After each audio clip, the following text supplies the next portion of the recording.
Uh, okay. We're talking about the carrying capacity of urban land, and by carrying capacity, we don't mean just the plant carrying capacity. There are many ways. Land is a finite resource within a city, and different parts of the city, the land needs has its own carrying capacity. Every 20 to 25 years, the city, the way the city lives and moves changes. And if we hang on to the old ways of how we've used the city, then what happens is that everything is concentrated and it's decrepit, it gets decrepit, and those are the most valuable portions of land. So let me quickly introduce the panelists to you. I have Chitra Sundarajan. She's an urban planner. She teaches urban planning at the SPA as well, and she is also a part of a developer organization. We have Dr. Sanjay Rana. He is of underground utilities to India. He is a geophysicist. He specializes in Dr. Rana, maybe you should describe what you do best because I'm not that good at everything that you do. Okay, and I have Ashutosh Lima. He's from Anarock Properties. He's Director Consulting Services. I have Mr. V. Suresh. He's the Chairman of the National Building Code. He's also an urban specialist in so many ways. I think you've defined him as associated with so many organizations because that he has had a very rich experience in urban planning, policy making. He was a chairman and managing director of HUDCO and various other organizations. And I have Rashmi Deshpande. She's a lawyer. She's an environmental lawyer. She works in the urban space. So that's my panel. And having set the context why urban space is assessing the carrying capacity of urban space is so important. It's because the city is moving, the city is changing, the city functions are changing. And remember that in a city, unlike the rural areas, you are very dependent on the governance mechanisms. If the governance mechanisms don't work, the citizens cannot do much. And increasingly, from Madrid to Paris to Indian cities, you have seen citizens taking up the cudgels and saying that we deserve better and we deserve to be part of the governance process. So in Madrid a few years ago, there was a very conscious fight saying that the city was putting together what it thought was the important things to be done. And the citizens said that they needed the allocation spent on projects that are important to them. So a percentage of the city revenue, if there is, for instance, waste management, there is a certain allocation. The citizens said that this much of it should be for projects that the citizens bring up, and they vote, they get voting rights. So 10%, 20% of the allocations are for projects which the citizens say they need, and others vote for it, and the best projects get it. That way, when the citizens come up, they are the most interested stakeholders in any city. If there's waterlogging, I, as a citizen, am most impacted. So these are the things where we feel that by actually going into micro governance issues and also participatory governance, we will be able to say that, you know, it's not a city's carrying capacity, it is the local area's carrying capacity. Waterlogging, sanitation, waste management, these are all issues that need to be addressed at the local area. And somewhere, because we did not implement the 74th Amendment, our cities have suffered because of that. So let me come to Mr. Suresh. Mr. Suresh, first of all, what do you understand when you say the carrying capacity of urban land within cities? It means many things to many people differently, but primarily it's facilities and capacities that's required for the whole society going to come over the population there, be it in respect of the requirements of water as a basic requirement, or sanitation as a requirement, drainage as a requirement, power as a requirement, also all the infrastructure that has to be provided, social infrastructure, all has got to be provided. And really speaking, if you are not able to do that, that means the carrying capacity of that particular land has already burst, and we are not able to do that. So therefore, got to really cater to the population and its need, the right level of facilities and all that.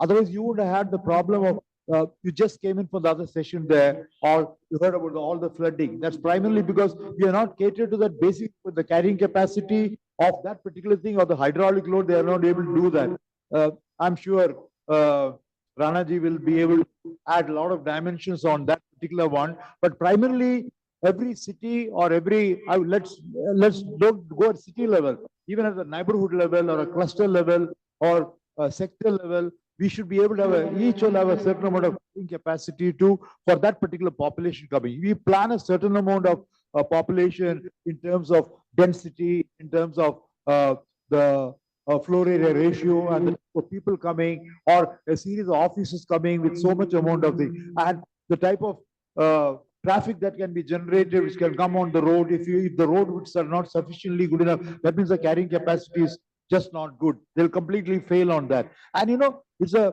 and we many cities and political decision mostly. I think the previous session was brought out well there.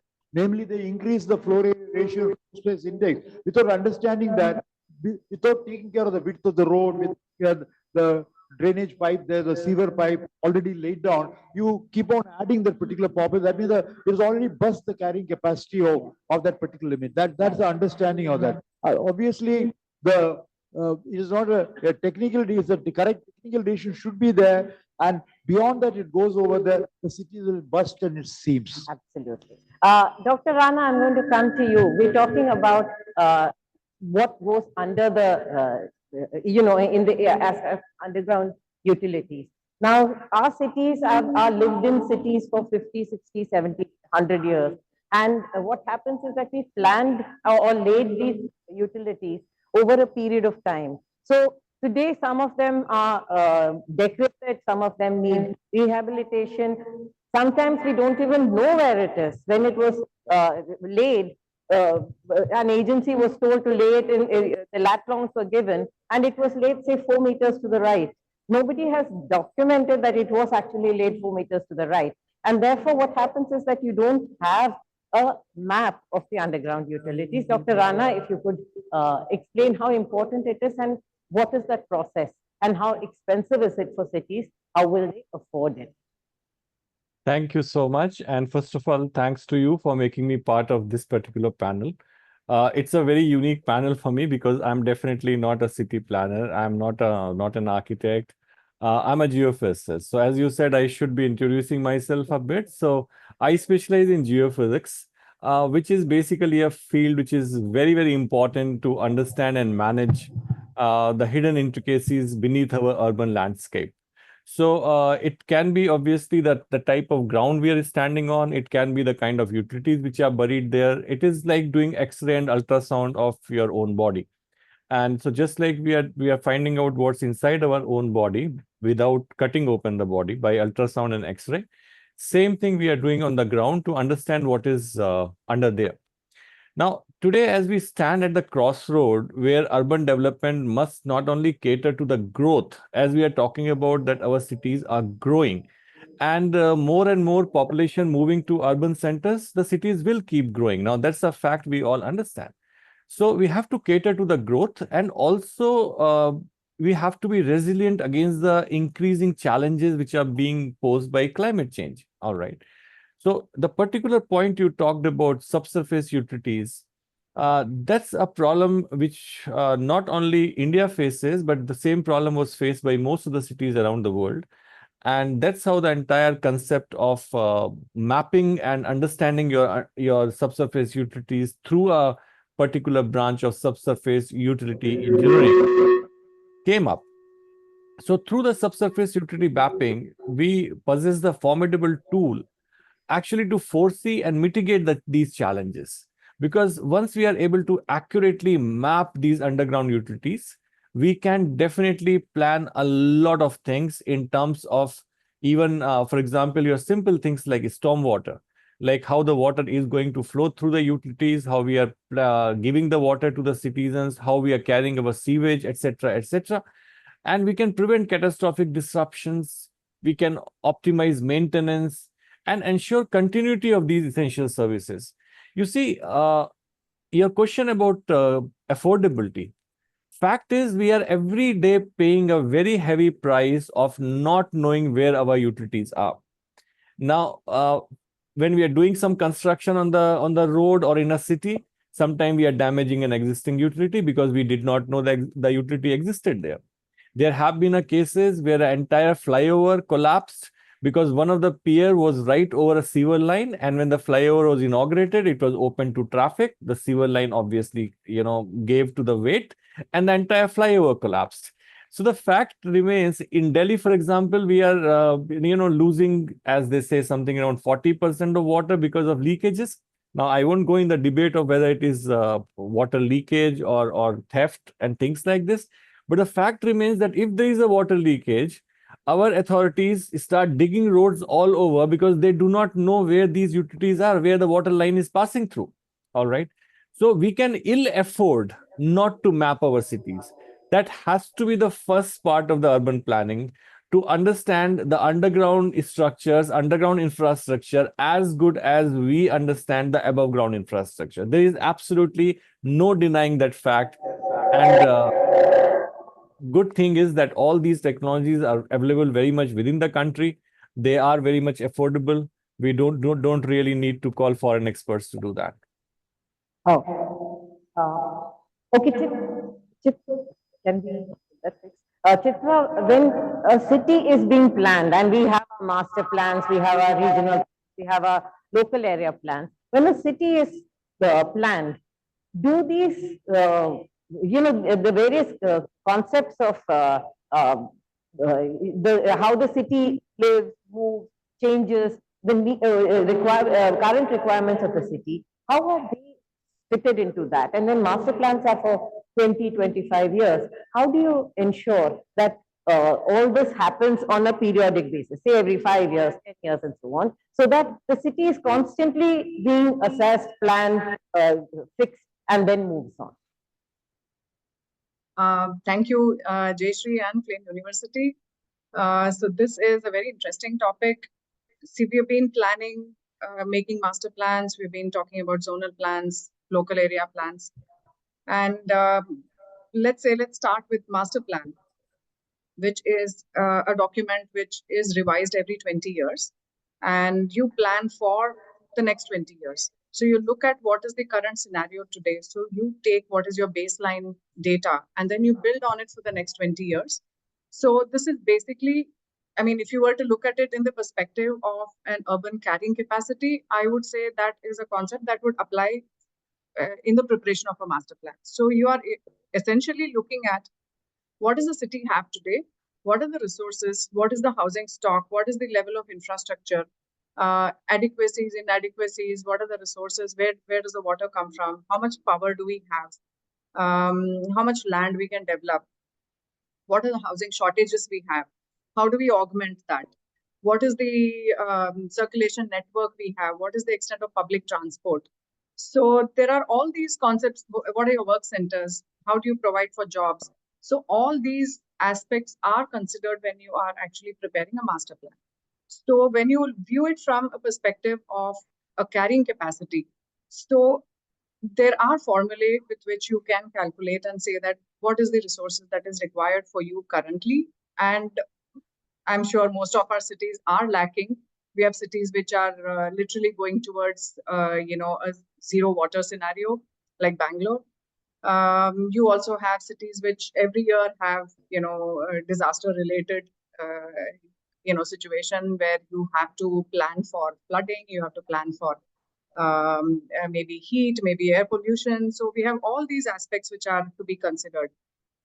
So from a carrying capacity perspective, then I would say, definitely in a master plan preparation, they do look at what are the resources available, what is the population that you're predicting that because of various reasons, could be economic opportunity, could be the cities offering education, other opportunities. So you have migration which is coming in, and eventually we are predicting that by 2050, almost 50% of India would be urbanized. So definitely our cities are going to be, growing and growing with this deficit, which is already built in. And we will continue to have this deficit. But the only challenge is to see how much of this deficit can we really address in a master plan. So planning is one thing, and we definitely don't lack the knowledge or the, let's say, what do you say? Let's say the planning knowledge to actually plan for the next 20 years of how to address these shortages. But planning alone is not enough. As you said, you need to get in the right resources. And that requires a commitment. It requires a political commitment. It requires from the local administration and all the various urban local bodies to be working in tandem. And most master plans also include a monitoring mechanism. So you do monitor and you relook at the master plan. Let's say review it every 5 years, every 10 years, and see where do you stand with respect to all these parameters: the infrastructure, housing, transportation, resource management, waste management. So all these are very critical. So we are right now only looking at all these physical aspects, but there are also the other social aspects. When there are inequities in distribution, you have other social issues, you have crime, you have mental health issues. So all these, so when you're actually planning a city, it's such a complex, entity. So I think where we are probably lacking is the regular monitoring and addressing the deficits at the right time. So we kind of just let it go and it just multiplies. So just for example, most of us know that all our infrastructure is probably 50, 60, 70 years old. So augmenting it only requires probably, it's an economic aspect. You only need money. You don't need additional land for laying or relaying or increasing your pipe diameters. But on the contrary, social infrastructure is not that easy to address. When the densities increase, population increase, your land as a parcel continues to remain what it was. So where do you generate more green spaces? Where do you generate more space for schools, medical facility, public and semi-public spaces, work centers? So all these start moving outwards, and green spaces are the ones which are most affected. And the more the shortfall, then you have other pollution issues. So I can go on and on. I think I will bring the discussion back to the panel. Okay, actually, Rashmi, I'll come to you. Master plans are there, planning processes are there. There is a governance mechanism in the city, but what you don't have is enforcement. You don't have is regular monitoring. Master Plan 2021 of Delhi took 5 years to 5 or 7 years to be implemented. Master Plan 2041, which should have been already implemented, notified, is yet not notified. Everybody is waiting around for it. Now, there is a lethargy in our city governance mechanism, which the city pays for. And like I think Dr. Rana said, or somebody said, you pay for that lag and that delay and that inertia. And this is where I think there needs to be some means of figuring out what worked and what did not work. So, Rashmi, when a master plan is made, when the governance mechanism is there, do we have enough teeth within the system to actually make sure? Rashmi Deshpande is a lawyer, so we're looking at the legal aspects of it and the implementation aspect. Yeah, thanks, Jayashree. I think you have raised a very pertinent point. Now, I always say this: the problem in India is not the lack of laws; it is the lack of the will to implement the laws. Where we suffer is in the implementation of the laws. We have enough and more laws. That is not the challenge. And when it comes to urbanization or the urban development that we see, the challenge is manifested by the fact that we have a complex web of this system that we have to navigate, and each one, unfortunately, in many cases, there are multiple departments that are in play, and they do not talk to each other. In the scenario of getting a plan approval for a project, for example, now there are let me break it down. Okay. For larger projects, the governments in many places have come up with the scheme called as single window clearance, which is supposedly, in line with the ease of doing business policy of the government. that you go to one authority, the government will get the various stakeholders on board, they evaluate your project and then they give the approval. Right. But unfortunately, it stops at that level. Now, when it comes to the more granular details, the builder or the citizens who are involved in that, maybe even and this is only between the builder, it is like a B2B model Yeah. between the government and the builder. The people who actually invest in that project do not have any say in this whole, system. Of course, this is the first level of that approval is obtained before the project is sanctioned, and the purchasers cannot have a say. But after that, if there are grievances to be met, then a common man is left high and dry because you do not know who to approach. We have RERA now, we have a consumer court, so the only grievance mechanism for a common man is to go to court, and we all know how the judicial system works. And eventually, if you're not frustrated enough and you have the bandwidth to keep fighting and the will to do that, you will continue. But otherwise, uh, getting to getting accountability from the government departments is the biggest challenge that we see. And many times we do keep blaming builders, but I would say that the builders are not the only ones to be blamed in this ecosystem, because they are here to do business. Right. But if we do not have a system that supports, the builders as well as takes care of the interest of the citizens and addresses the needs of the community at large, then we will not succeed. Absolutely. Ashutosh, I'm going to come to you here. I was talking about how do you assess whether something has worked or not. Now, I've worked in the urban space for a long time. I've been a communicator. And one of the things that I think matters is that values, property values, which is the most urban property values I see it as a proxy of governance or the lack of it. You have waste dumping, values fall, vacancy goes up. If you have good governance in localities, values go up and occupancy goes up. Now, these are two parameters that I've studied over a period of time, and I've seen that this matters. This documentation of how property values, land values move. It's the city assessing whether the governance was right or wrong, right? And Ashutosh, as ANAROCK, you guys have been documenting property values, putting it out as usable data. So tell me your thoughts on this. So there is a strong relationship between values. It could be value of land, it could be value of any property, it could be residential, commercial, of any use.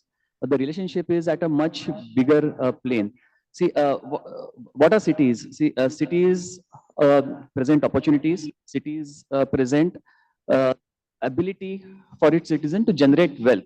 And that's why cities are growing. That's why people are flocking to cities. What's the flip side of that? So when the cities have the potential to generate wealth, at what cost of living the wealth is getting generated? That angle is sometimes missed when we are planning. Also, the relationship between cost of living and the standard of life the citizens get. So in most Indian cities, the cost of living is high, but in return, the quality of life the citizens get is not that great, which means that we are having actually a poor standard of living. But the value of property or value of land is very high. And why is that? Because the value is a function of the income generating ability or revenue generating ability of that particular piece. It could be plot, it could be a neighborhood, and at a broader level, the city itself. So that's why I think when we are speaking about carrying capacity, I think we also need to really be aware that it is linked with the potential of creating wealth, and hence the potential of land piece or property piece to generate revenue out of it. Because the wealth generation has to get manifested in some way, and that manifestation typically happens through real estate. And that, because real estate is the space from where the wealth is generated. So that's the link I think sometimes some of us miss. And that's also one more contributor of why carrying capacity related issues are not getting, they're getting created in first case, and they're not getting solved. And as Jayashree was mentioning, then these are the very micro nuances that what's next to my property decides what value my property gets.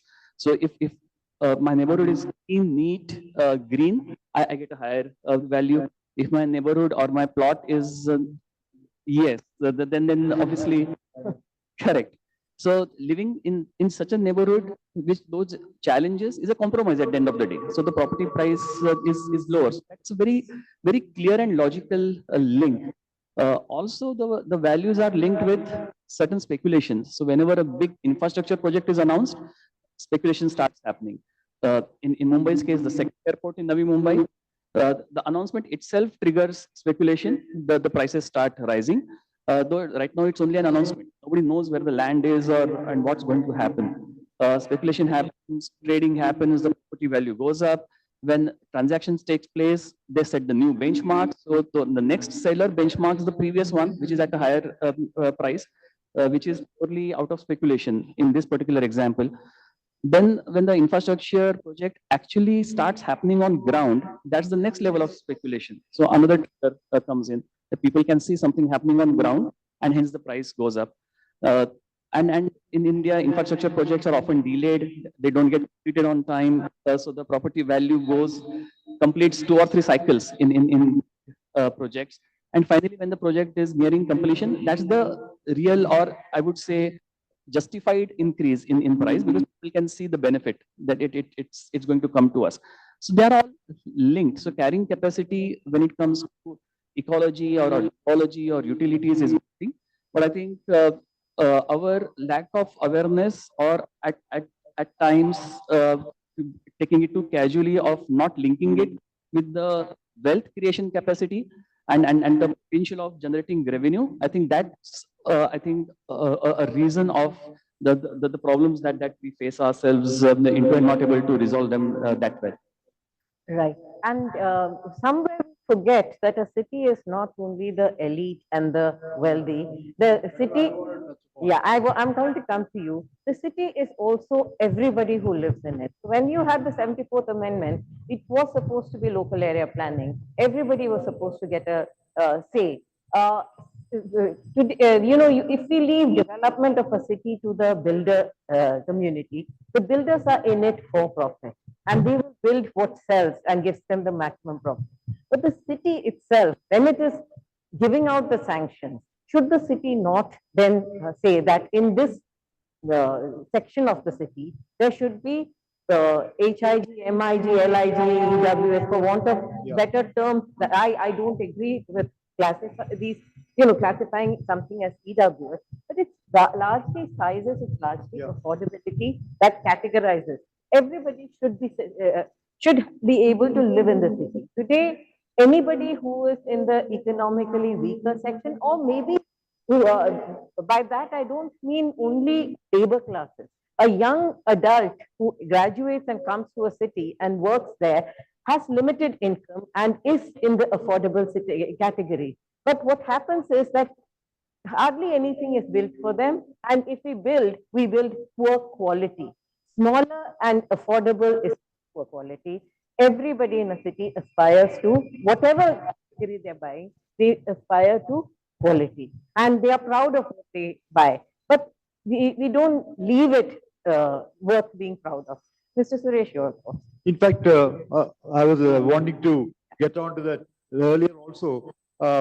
Cities are a fantastic combination of all socio-economic groups coming over there. It is not the rich and the middle income that matters. Equally important is the large cross-section of people who are the informal sector, who are the working class, who are also of the weaker section, the low-income group. Equally an important component. I always talk about the 1, 2, 3, 4 rule, and that's more or less true in my experience of 60 years in the sector.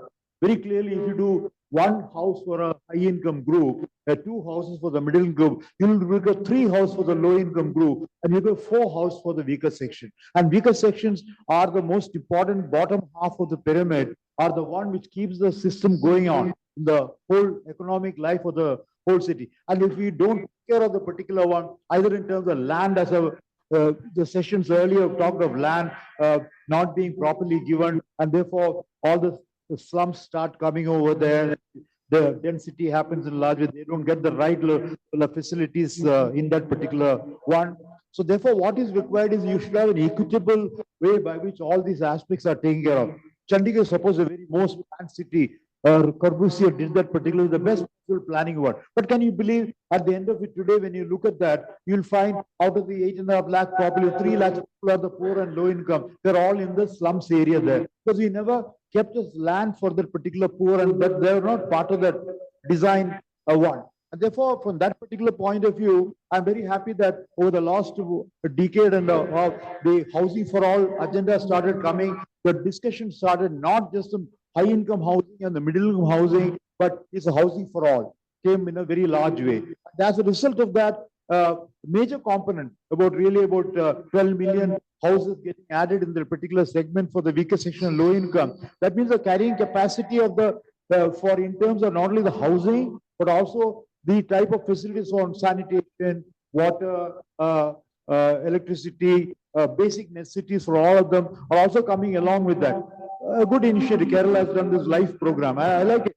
It tries to take care of that particular segment. And when you start doing that, overall, and that's also reflected. You can have wonderful houses being done. If you have neighborhoods which are bad, which are not being taken care of, the whole thing gets bad. It's already happened. Many cities already happen. So therefore, you got to really deal when you're dealing with the carrying capacity of a city or town. You got to look at it from the point of view of all sections of the society, and not for only the richer neighborhoods or the middle income neighborhoods alone. You have to take care of the whole. And cities, as I told, number I told you, it's just around 30 to 40%. 1 plus 2 is 3. And 3 plus 4 is 7. So 70% was a 30% population is the type of mix when you have that. If you don't take care of that in terms of water, in terms of sanitation, in terms of roads, in terms of access to housing, access to health, access to education. So when you terms of infrastructure, I'm talking in terms of 3 levels of infrastructure. One is a utility infrastructure on water, sewerage, sanitation, roads, etc. They're all. Second one is social infrastructure, health, education, and recreation one. And the last one is the commercial infrastructure required for every one of those particular things. Not the big, rich mall, swanky malls alone, but even the neighborhood markets, the fish market or vegetable market, whatever. So commercial infrastructure. So carrying capacity of a particular city, when you have to deal for that population, which rightly Chitra mentioned about that, they plan for that particular thing. But that's what the planning have done that. But you have to implement also, that implementation does not take place at the same level.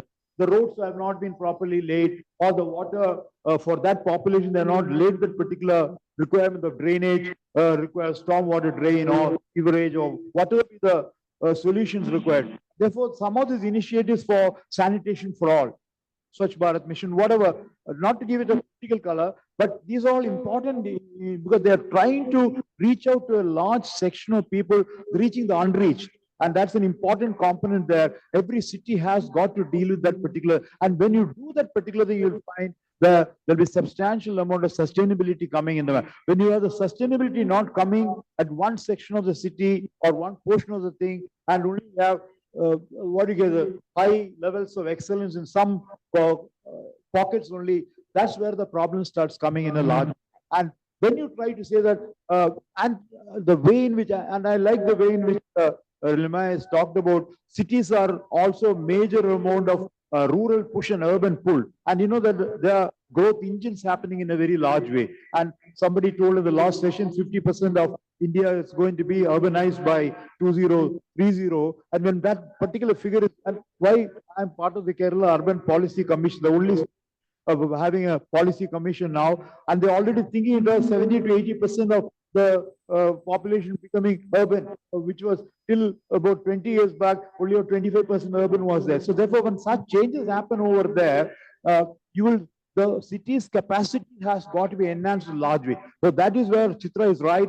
Capacities are not getting enhanced to the extent populations increase. So that is where the carrying capacity word on which you started over there. So you got to provide for those particular infrastructure investment to deal with the enhanced population, because absolutely I came to Delhi maybe in the 30 lakhs. Now today is as plus 2 crores, 2.5 crores. But the amount of infrastructure required for that particular is going to be very high. Otherwise, what will happen is you should have containment limit for each cities over there, not beyond that. But that's not the way cities. What was 2-storied building? Everybody, all the buildings are now become 4-storied building over there. FAR of 2 and 2 was already made to 4. But when you do all that, you should know for that increased density or that increased population is a popular decision, a populist decision. You want to make people happy on that, but you ensure that all the required for the drainage, the other one, the carrying capacity to deal with that has also been done. It has never been able to do that particularly. So that's where the city burst in the seam. Dr. Sanjay Rana, today we're talking about, we are estimating how much population will come in cities. But are you able to estimate how much carrying capacities have to enhance of underground utilities? And if so, how easy or difficult is it to constantly assess and monitor and enhance so that cities, the value of the land remains good, equitable for all?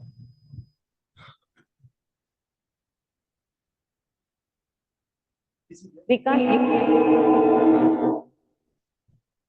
Sorry, I was on mute. So I think we should be planning the other way around, to be very honest. I have seen it a lot many times that sometimes we plan the entire development. It is the same, but it's not wrong. We plan the entire development without understanding first how we are going to cater to that population. Okay, that should be the first thing which we should be looking at. As an example, I came to Delhi in 1995. Before that, I was working in atomic energy in Hyderabad, and then I thought I'll start something of my own. I came to Delhi. I bought a small flat in a new upcoming township called Dwarka. Okay, it was just upcoming, so I was tempted to buy a flat because it was pretty cheap. And I went there to take the position. I talked to many people around, but not much population was there. And by that time, there was no firm planning from where the water is going to come to that huge township, which was actually almost like a city in itself, where the water is going to come from. What is the connectivity? There was practically no connectivity. One flyover was proposed through a defense area, and defense said, we will not give our land for the flyover. So practically there was no connectivity. We had to wait for hours on a railway crossing to go there. And all this planning was not there at that particular time before developing the entire city. Okay, where you are going to cater for water, where you're going to cater for electricity, how you're going to take care of the waste which are coming out of that city, etc., etc., etc. So that should be the first part of the planning before we are putting the plan of the entire city. That's the first thing I would like to say. Coming to your particular point, of course, it is possible to make an assessment on the kind of load you're going to have on your different utilities as your population is increasing, as the city is going further. Unfortunately, that kind of planning is not there. That kind of augmentation is not there. Forget about augmentation. Our existing utilities, which are now more than 40, 50 years old, they are not being maintained properly. Okay. Now, why today we see a scenario in cities like Delhi and Gurgaon that, all these cars are stranded in water, and people, practically it becomes a place where you should be using boats instead of cars. Why that happens? Because we are not able to take care of our stormwater drains. We are not spending anything on the utilities. Laying of new utilities is practically non-existing. Even the older utilities are not being maintained. Otherwise, there is a way of doing that. For example, I initiated a program in Bahrain. It's a very small country. I don't know, many of you might not even heard of it. It's a very small country next to Saudi Arabia. Somewhere in 2005 or 6, I was called there for some consultancy work. And there we have mapped all the water pipelines. We have mapped all their network, the transmission network and distribution network. And by doing that, using different kind of program and tools, they are able to plan for their new installations. And these new installations also are added at the same time in the database which is there. Now, if a particular consumer is having a problem, be it electricity or be it water, sitting in the control room, we know from which feeder or which transformer this particular consumer is being fed, what is the root of all this entire thing. And within no time, we are able to do the solution, or we can do the redressal of the problem. Now, that is the level of planning which is possible. And believe me, Jayashree ji, it is not about money. We have enough money. Even cities like Noida, the amount of money they collect from their residents at the time of registration of properties and all that is mind-boggling. They are full of money. It is about getting the scientific way of thinking in the decision processing system. You know, we are governed by administrators, which is perfectly fine. Administration is supposed to be done by administrators, but technical decisions should be aided by technical and scientific people. Engineers and scientists should be part of this decision making, which unfortunately they are not. And for some reason, our engineers and scientists also speak in a very, very hushed, low voice. I do not know why. They should come forward and tell what is right and what is wrong. And the day that starts happening and it starts becoming a part of decision making, things will improve. Money is absolutely not a problem in this country, especially with the municipal bodies of the cities we are talking about, be it Bombay, be it Delhi, be it Noida, be it Gurgaon. In Gurgaon, even today, there are so many societies where people have bought flats by spending 10, 12 crores of rupees, and still they are fed by gensets. These societies do not have a regular electricity connection. Now, what is that if it is not utter lack of planning from the beginning itself? I hope I answered your question, Jayashree. Absolutely, absolutely. I would like to talk about one thing. The city, if when we don't plan for the city plans for itself. I used to bring out something called the Prop Index when I was leading Magic Bricks research. The Prop Index was locality-based indexing of values, right? And one quarter, a small place called Uttam Nagar, which was, a resettlement colony, suddenly completely screwed my index. And I wondered what the hell was happening in that small locality. Housing predominantly, Ye- Uttam Nagar, Yes. originally. Yeah. And it was a refugee colony on the, so there was a lot of, this is an old area, but suddenly there was so much supply and so much demand. So we wondered what happened. Two metro lines linked it to the commercial centers of the city. So it was affordable. It was suddenly the property owners decided it doesn't matter what the city allows you to build. They started bringing down their properties and building 4, 5 floors. And people were buying a floor each because it was convenient. And if the city does not understand that these are areas where the land values were low at that point of time, and the property owners were actually harnessing a demand scenario. If they could understand that this is what is required, densification of those areas which are well connected to the commercial areas, how come a city planner do not understand?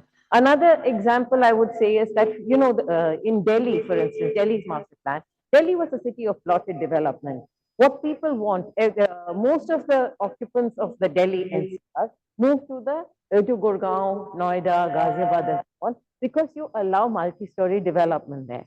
Should Delhi not think of redeveloping itself into gated communities, multi-story apartments, safe neighborhoods, whatever? We still allow redevelopment of individual plots, and people who are even working in the city do not get to live in what they want to live in. And this is a skew which technically, and Chitra, I'll come to you, technically the master planning exercise, when you have public consult, you're asking people what you want. Shouldn't this have come out in the public consult? Well, okay. Yeah. So I'll Chitra, start you're from on the mute. point of- Yeah. Can you hear me? Yes. Yeah, okay. So let me take your last point first on community or the citizen participation.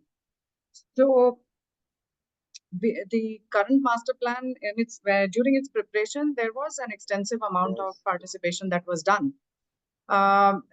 But well, this aspect that you are talking about, were the residents or the citizens asked about what kind of housing they want? No.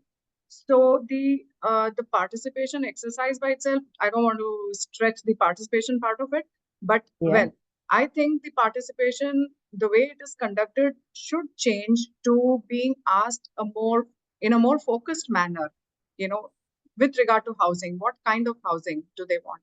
What level of infrastructure are they looking for?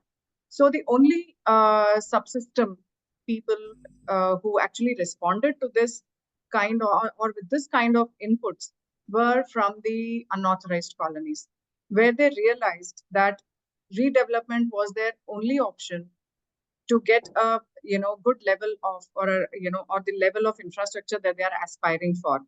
Most of them were complaining that the roads are narrow, they do not have space for parking, they don't have any space for play area, there are no open spaces. So that was the only segment which was actually commenting about, saying that okay, now I think it's time for our entire layout to be replanned in a in a way where it is we can take care of fire safety, we can take care of parking, we can take care of access, we can define streets which can be commercial or with mixed use, and we can create our own required social infrastructure. But coming to the other part of it, where you were asking, why are we not looking at what kind of housing needs to come in, what kind of developments have to come in? So the current master plan has defined that most of the developments can be, we can actually be looking at maybe redevelopment or regeneration of most of our old housing stock. So housing stock, which has been over 50, 60 years, 70 years, some of them have got very, very low levels of density. Their, the quality of construction maybe is falling down. The level of infrastructure is not enough. They are, located on such prime land. They have excellent connectivity. So we really need to be looking at increased densities. So allowing a higher FAR, allowing mixed developments wherein you can have a good mix of residential, commercial, work centers, recreational, open spaces, all of them coming along good connection or connectivity corridors, transportation networks. That is being planned. TOD policy also came in. A lot of cities have adopted TOD policies, but are still struggling with a lot of other issues, multiplicity of organizations, maybe related to development controls, maybe related to the role of, land ownership. So those are other issues that I don't want to bring into the discussion right now. But yes, in planning, they have considered all these aspects, that yes, it is time for cities to be looking at a higher FAR, higher density, especially along connectivity corridors and where you have good infrastructure. Chitra, higher density, all that is right, with backup infrastructure for the higher one. That's very, very important. The National Building Code very clearly says that increase FAR, no problem if densification is to be done, but please ensure that for the increased densification and additional population that's going to come, please ensure the capacity required with all the infra required to deal with that. Not with the earlier one, but with all those attended one on water, sewer, other lines, even including the road parking. bed. That you please add that. What the planning decision will be done for increasing that, but not the backup infrastructure that's required to deal. Put an impact fee or something like that. If we are going to do that, with that particular money, we'll bring in also the type of funds required for the infrastructure A to be lot added. of the impact fee that And is also, collected in goes fact, into the central kitty of the city. It doesn't necessarily get utilized where the densification has happened. You're right. Your Gurgaon is a good example. Yeah. They calculated 500 rupees per square feet for each owner, but they never got It never went to never those went for the- localities where the densification happened. happened. Actually, Yeah, there are a And couple of- Jayashree, if I Yeah. can add just one point, it is also that when they are defining higher densities, let us say, or allowing higher density, they are also kind of also putting this clause that the development or the developer has to ensure that the required amount of infrastructure is available, physical infrastructure, that much of water. Where is that water going to come from? As Dr. Suresh is saying, he's right. It is not the government's responsibility alone. They say now you regenerate, you make sure that you are moving towards net zero projects. You move towards more environmentally sustainable projects wherein you are not wasting water, you're recycling your water on site, you're recycling your waste on site. You're making sure that you're moving towards more green, projects. So if you cannot assure water, a lot of questions are being asked about all the redevelopment projects. Where is the water coming from? Where are all those vehicles which are going to be eventually coming out of those projects? All of them are going to be on the same ring roads, on the same roads where already we are struggling with capacities. So these questions definitely are there. And you're right. I think these points have to be a little more detailed out. So that is where your local area planning also comes into picture. You can't just have one, formula fitting for the entire city. So in fact, when the planning was being made, there were suggestions saying that we should probably break down the master plan into, at that time we had 272 wards. So into 272, little master plans. So they are actually, what you're looking at is local area planning so that you can address the capacity issues at that local area level. Possibly one more addition. If that is a point that you're saying, it will also mean that not one type of sewerage system with end of the pipeline, one large decentralized wastewater treatment, decentralized, many particular things will happen over there. And it's easier to do it instead of making those particular sewer lines over there. There are solutions required to. So These that are coming up in newer areas. I am very familiar with the NCR, so I would take examples from there. But if you look at Noida, Ghaziabad, Gurgaon, decentralized water treatment and so on has recycling to be used so that even recycled water can be utilized. Net zero water is going to be, and that's going to be a very major area where water is a very major problem going to be there with the increased population there. We have not done. If Singapore can done 100% of all its sewage and recycle back with new water, that means all your 80% of all the water is sewage. And if sewage can be recycled with primary, secondary, and tertiary treatment, and you can reuse that water in a large way. India has not done, none of the cities has done. China has done for 65% of its cities. Israel has done that. Most of the city, no Indian city has done that particular one. So recycling your water, that it will bring down the your demand for fresh water requirement by 40 to 50%, because you're going to use the recycled water in large way. As I told, the new water is a word in the whole of Singapore there. They don't use the recycled water. And while you're on that topic, today with climate changes, the amount of changes that you have in peak intensity of rainfall, the cities are not able to cope. Even they were never planned to cope for this much water at one point of time. And therefore, when you talk about the carrying capacity of land, you're also talking about and it has to be at local areas. It cannot be at city areas. And are we planning for that at all? Or are we just talking about it and waiting for the crisis to come upon us before? But before I get my experts to talk, I would just add. I would also like, if any of you would like to raise questions, and then, sure. Can I?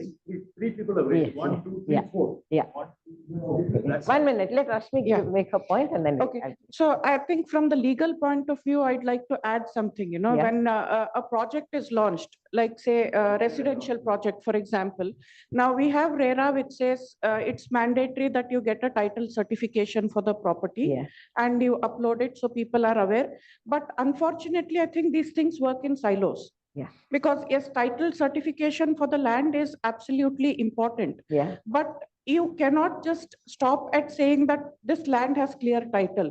When you are launching a project, you're not just buying a piece of land, you're buying the infrastructure that is attendant with that whole project. So I think it is also mandatory that the government tells these department, the developers, to upload all the other reports. Like, what are the studies done? If you're launching a project with say 1,000 units, now is there the infrastructure required to support those 1,000 units? That is something that needs to be there so that people are able to make an informed decision and whether those measures are actually implemented. think that is something that we see that lacuna in, if I give a title report, my disclaimers at times run into 2-3 pages because I tell them do this, do this, do this, I am not responsible for this. Now, as a lawyer, I can only certify that there is a, title to this land. Yeah, Now, what is the FSI that can be achieved for that land? Whether, what are the infrastructure being provided? Whether they have done those studies. yeah, And all of these things need to be there supported by reports from the technical experts. right. And people should have access to this when they are buying a project. Absolutely. And my contention is it's not only the developer or the builder who has to do this. When the city allows you to build, say, 1,000 units, can that area actually hold those Yeah, 1,000 exactly. units? Does it have the carrying capacity for that 1,000 units? Or will you augment it and then Yeah, yeah. allow them to do it? Yeah. Yeah. And then we have seen these scenarios, where we go to court, fight and all that. Now we see that in most urban areas where a large scale development is happening, it is usually done in a phased manner. Yeah, And as developers, they all know that phase one, the first phase, is not something that generates huge amount of income for them. They look at augmented income from the later phases Yeah. because they are getting the benefit of this, property appreciation from the earlier development. No, but then what happens is the master plan that they have taken at the beginning of their project will be based on a certain FSI, say 2.5. Then that, we are looking at a phase development of, say, minimum of 5 years, may go up to 10, 15 years. Then the government suddenly says, okay, 2.5 becomes 4 FSI. right. But within the same master plan, where you Yeah. have already earmarked, lands for open spaces, things like that. But you develop, later phases, some 4 towers, Right. instead of 15 floors, you develop 25 floors, 30 floors. Does that project support that kind Absolutely. of, Yeah. augmented growth? Yeah, yeah, So these are things that And- need to be, yeah. asked. I know, we have time. Actually, I give it to you have flow mic? No.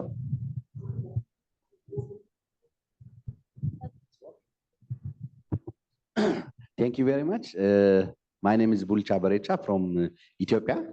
Just I wanted to ask Chitra, is there any conceptual difference between spatial planning and the master land use plan? This is my first question. If it is a difference, which one is came first? Is the spatial planning or master land use planning? The third question which I wanted to raise is there a consolidated land policy in India to take some experience for Ethiopia? Is it consolidation means consolidating both the urban and the rural land in one institutions? Is there such kind of experience in India? Yeah. Okay, yeah. Yeah, okay. Ah, that's my question. Thank you. So, Wait, Chitra, we'll raise all the questions and then we'll yeah, answer. okay, sure. Hello. Yeah. So I have 2 questions. Firstly, I'm curious to know as to whether COVID affected the patterns of how land is Yes, valued, yes, yes. and not just land, properties are valued. And secondly, is there any scope to explore citizen science techniques and bottom-up data initiatives as to work more collaboratively with citizens to foster a sense of ownership in planning cities? Yes. Yes, sir. Yes, I'm glad to. My name is SP Dangayach and I'm from Innovative Thought Forum. I heard, say our Japanese, the friend talking about, say something in Japan, but I would like to make a mention that in Japan, decentralized waste treatment is a very common thing. As a matter of fact, Joha Kausu is a term, for decentralized wastewater treatment, and 70 to 80% of Japan is served through that. Yeah. Treated wastewater for industrial use policy was created by government of Gujarat. And it was found that the sewage, if treated to a level that the industries, the commercial establishments need, cost much less than the fresh water. Absolutely. And this particular thing has been perfectly implemented in Surat city, where something like 80 MLD of sewage is picked up, treated, and then given to the industries in Pandisara and many other areas. And there is a fantastic demand. I would also like to draw an example of Israel, where as a matter of fact, treated sewage has a higher value than the RO water or desalinated water because it contains the nutrients. So that is a kind of a value that is there in sewage. Decentralized sewage treatment of different kinds are now available, and economically and technically that are feasible. So that will solve one problem, that is on the sewage. Yeah. The second thing that I would like to make a mention, which has not been found here, and that is a question that I would like to ask. Municipal solid waste is a huge problem, and carrying capacity is impacted by that. There are already SWM, Solid Waste Management Rules 2016, mandated by the Supreme Court, which says that all the waste at, say, at the polluter level, at the waste generator level, should be segregated to dry, wet, and XYZ and hazardous. And complete, say, rules are there. So in my opinion, why are we not talking about responsibilities that are imposed on all the citizens, all the waste generators to follow SWM? Right. That is something which is impacting. And third, the question is, why should we not have civics as a part of entire exercise in the country? Because if we start, as citizens start looking at that particular part, we will be really helping in the overall urban management. Thank you. Yeah. Yeah. One, you do. Hi, I'm Sanjana. I'm doing my PhD currently. So my question is like, when redeveloping older properties which have a lot of space, there is a lot of scope for redevelopment. But now you already have these SRA buildings in Mumbai, for example, which are built almost 20 years ago, already in very poor condition, very high FAR, very high density. So like in another 30 years, probably these would need to go into redevelopment. And because they are mostly people from lower EWG, LIC background. So the only way to fund this redevelopment would also probably be by increasing the number of houses again, but in already such a dense area. So like my question is, what do you think is the future of these buildings in the next 30 years, 60 years, when all of them go into redevelopment? Sure. Anybody here? Yeah. Yeah.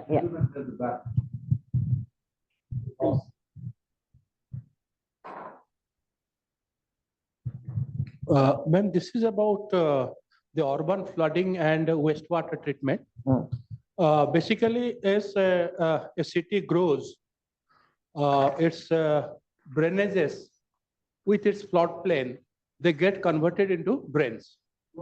They get converted into drains. It is the government authorities who first they dig the drain little deeper, in a way sending a message to the other people that, well, this is the limit up to which you can encroach. And this way, the drains are converted to drainages that increases the flow of water. And now you must be coming across news that this person or that person was flooded and died.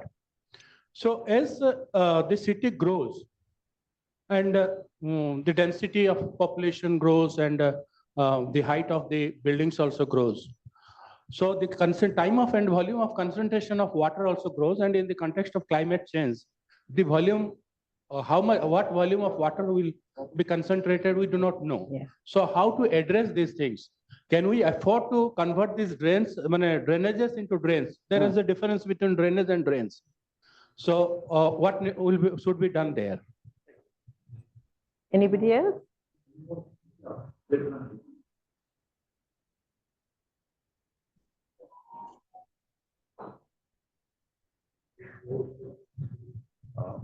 My question is regarding informal workers and all those who come to a city to build a city. And when we are planning, when we are talking about town planning, a lot of times what happens is that some housing, some places are given to these workers or these people, which is far away from the city. Absolutely.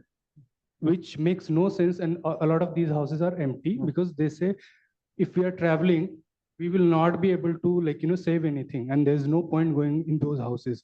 So how the planners take into consideration all these things? I just want some comment. Right.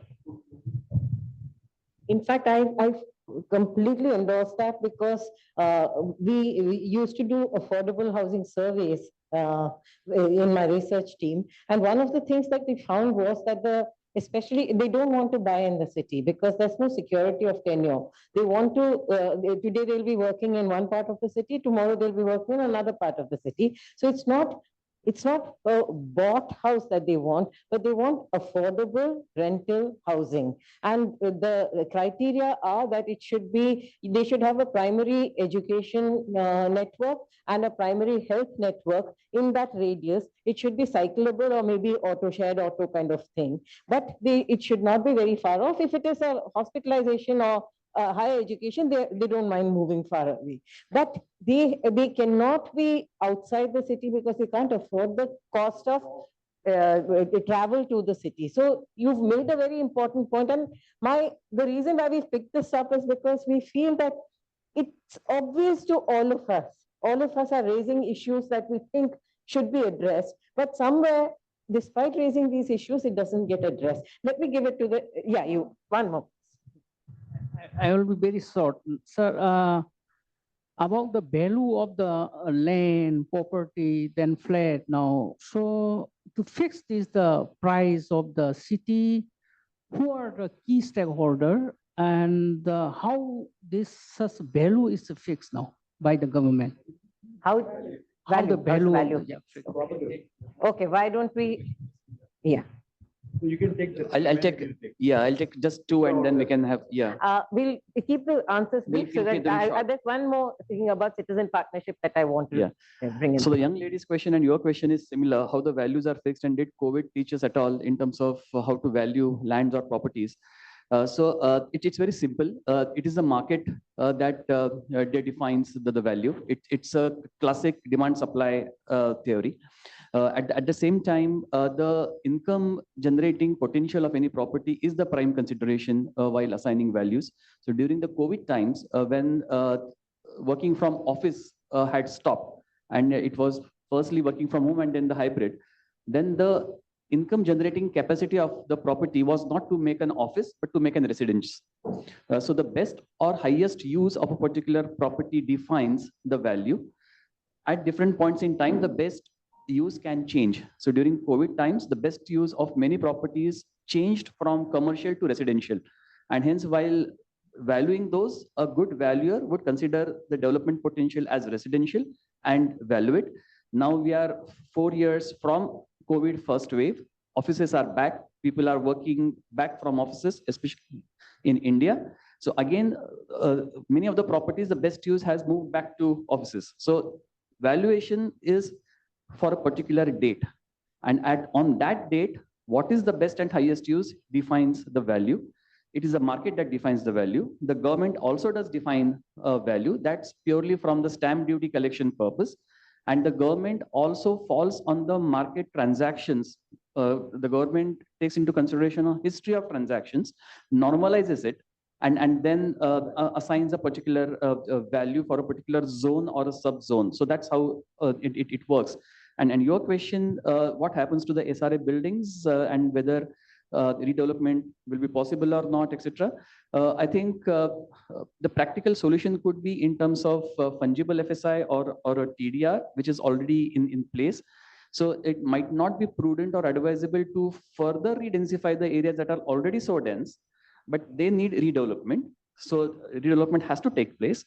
But to make that practically possible and private sector to contribute towards that, you create a pool of development rights, fungible rights, where they can utilize in some other area with proper logic and reasons, not arbitrary anywhere, but where other areas have a potential of densifying transferable development rights or fungible rights. That appears to me as a workable solution. Chitra wanted to answer the question. First question. Yeah, the first question. On the plan, what comes first? Master plan, local plan? Please go on. Yeah.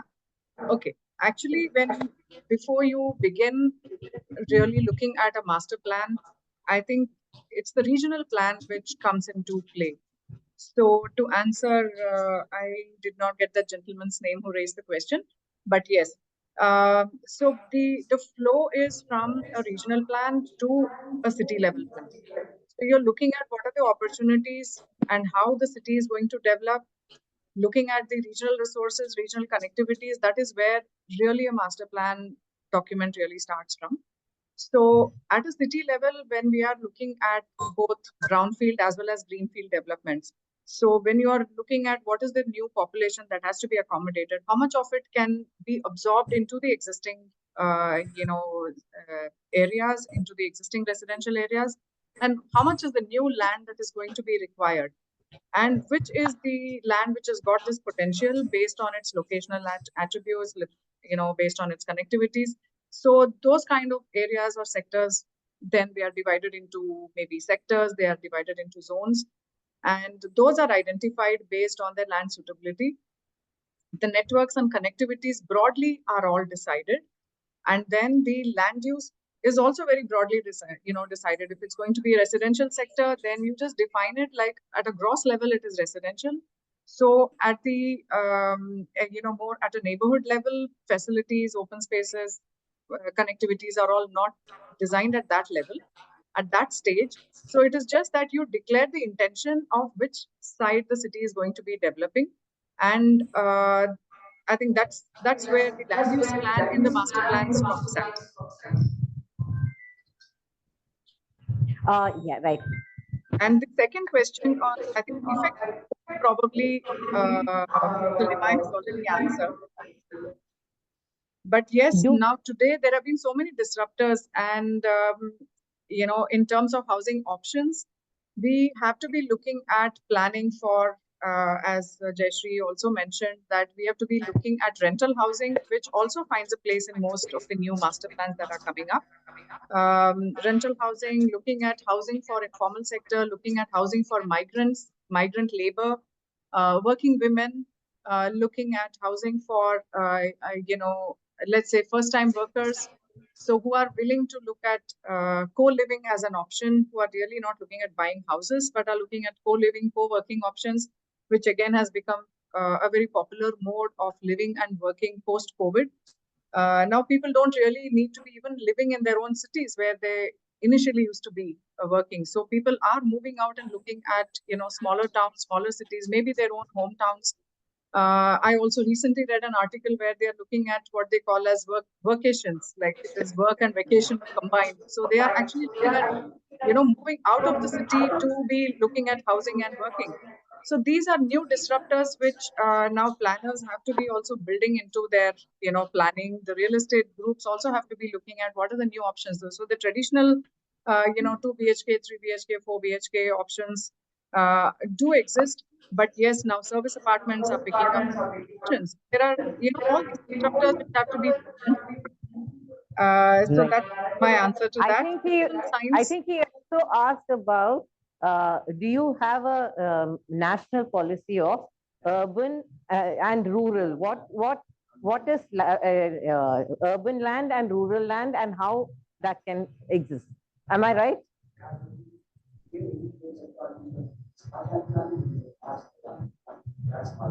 Yeah, spatial plan versus master planning. Do you have the bifurcation? Sorry? Yeah, which tops the list? The spatial plan tops the list, or the master plan tops the list? That's his question. And the other one he was asking about a national policy of urban and rural land plan. Mr. Suresh, would you like to take that? No, I can take that, but that's a larger issue of dynamic. I just told, from an area where 16% urban to we are getting here 50% urban.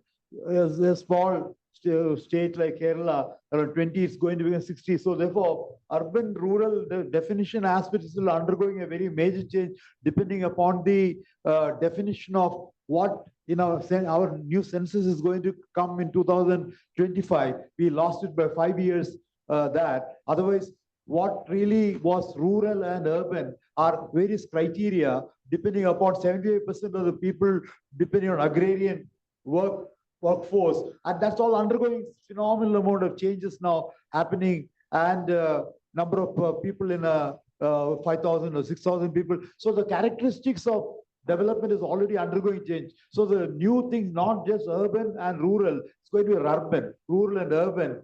beyond a urban, and in a regional context, they are trying to look at that particular thing in a large. Otherwise, policies, land policies are very clearly available. Documents are available through the Town and Country Planning Act, and the policies under that is already available. By the And way. it is being challenged based on ground realities. 200 cities is the government of India's estimate. New cities, either census towns becoming municipalities Yeah. or Amrut cities where the water sanitation networks are being created. This is a humongous number. Yeah. 10,200 cities is like entire continent sometimes. Want to take one? And can we work on an old system of agrarian versus urban land? We have to keep changing those policies. And that's where I think that the ground level change is way faster than policy level At the change. end of it, it all provides for basic amenities and facilities in terms of water, sanitation, opportunities for livelihood support, Right. jobs, and transportation. If you're able to provide, and health education, as you rightly told a little earlier, up to certain levels, you're able to provide that. The overall livelihood and the facilities are there. People are by and large happy. That's what is required. But then there is a certain levels of at the mega city level, metropolitan city level, as well as large cities, medium cities, and small cities. Different levels of things will happen. But coming down to your particular question on that, which is partly answered by Chitra, and that is the new policy of rental housing. And you know, all the housing, India has never had a rental house. If you really go to Europe, you'll be surprised. More than 60% of all the housing being done is all rental housing, but institutional rental housing. In India, the only rental housing, I build my house, I give it on rent. But nobody is done as a developer. A developer gives it a build and sells it, except for commercial property, which he gives it on rent. The residential property is never given it on rent. But That's why- this has been changing over the last few years. A lot of startups coming up where you have, you have student housing. I know that, I'm telling you now, that's where it really gets into that. You know, but we, even where the such typing housing is coming, it's all very higher end particular housing coming on that on rental one. But we require that at the level of maybe working women, including the age group from 20 to about 35, even single bachelors in big cities, they all want housing. The students want the housing in a large way. You know, that type of rental housing is going to be a very major market. Migrant workers is a very major area. And where whom we construction ignore. workers and Every migrant city in the workers country ignores is an migrant important one. workers. Some initiatives are being taken for, they don't require ownership because they don't want to stay in that particular place, but they'll go back at some point of time. But rental housing is one way of answer to deal with that. And coming back to Dangaya subs, all the three areas, very, very important, sir. Wastewater recycling and using reuse of all the water, including the waste management on solid waste management, has to be a very major thing on capacity enhancement. That itself, that single component of water, wastewater, sanitation, and waste management, that alone will add the complete thing on the value of the property, you know, everything. And most important, sanitation hygiene. I thought I'll give one small example since it's told about Uttam Nagar case. Alandur. Alandur is a very small municipality, mind you, outside main city of thing. There, all the people, they're getting dengue, they have a problem over there. So people decided, it's not a big town, 1 lakh population over there, 20,000 houses. They decided that we got to change the particular, people themselves contributing. I'm sure you're going to citizens participate, you're going to raise the next one. But I thought I'll give it as a prelude to that particular case over there. Wonderful. They decided that since every evening people are, they go to the doctor, they pay 4,000, 5,000, 6,000 rupees for the doctor's bill, whatever. They decided that they got to change this particular one. So they decided 10,000 rupees per family, 20,000 families, they collected 20 crores. Can you believe that?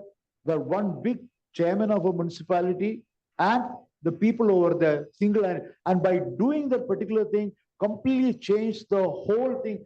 What was completely open drainage with all cesspool and stagnant pool of thing, mosquitoes, as well as all the unhygienic one, they could completely change. Government put the money subsequently. Today, if you see that, as a result of improved investment, they say if you put 1 good crore of money, that in good water supply, sewerage, sanitation, waste management is as good as 10 crore that you save on health Absolutely. over there. And that's an excellent example that is put over. And today, if you see all the citizens over there, they're very happy.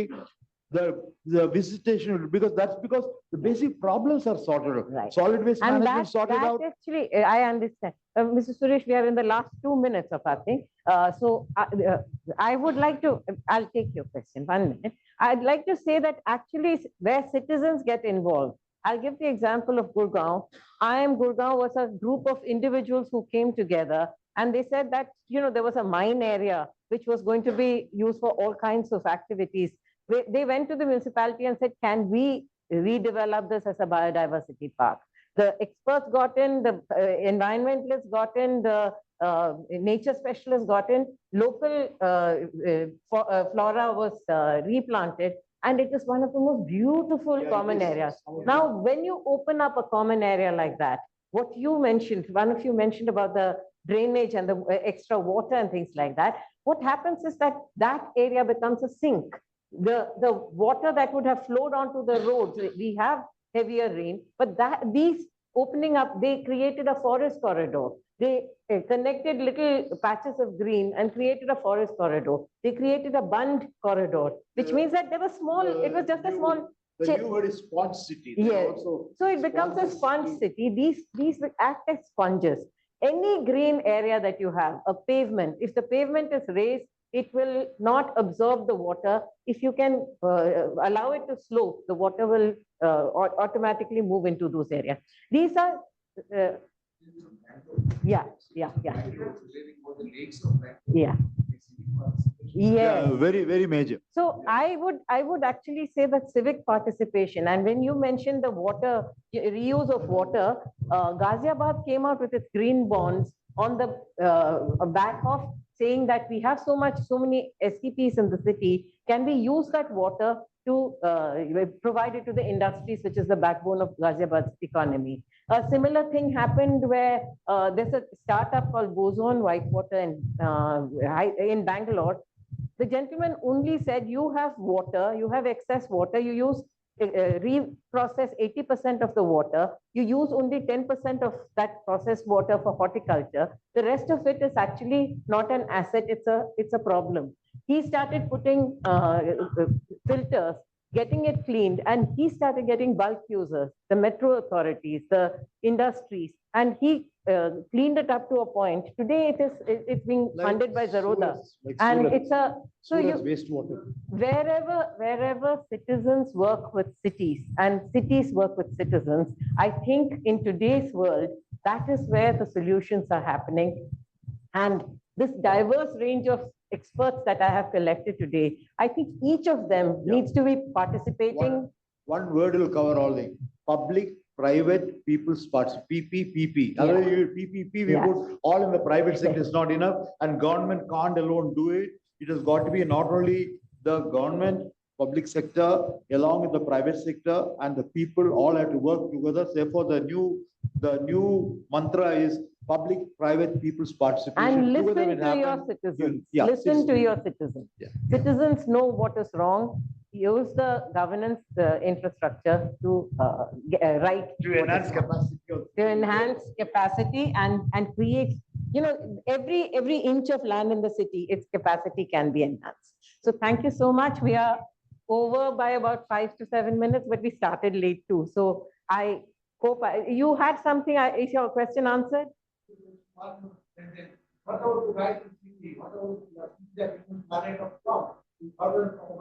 Yes, which is what we said. We've been forgetting the migrant workers, the economically weaker sections, and that needs to be part of the process. Thank you so much. We covered it. We covered it. Before it came. Before it joined a little later, we already covered it a little earlier. The most important is the marginalized, disadvantaged, the weaker section and the low income as an important component, which are normally informal sector, not the formal sector people. Got how you have to take care of. I even put a ratio on 70-30 ratio on 1, 2, 3, 4. Putting that component, you take care of that 70 equally, not the 30 alone, which is the middle income and the high income alone. Then cities will be equitable distribution will be there, you'll all be inclusive city development will come, will also be a sustainable city if you do that. And by doing all this, we are actually enhancing the carrying capacity of urban, which is a finite resource, in my opinion. Thank you so much. Thank for you so joining much. us.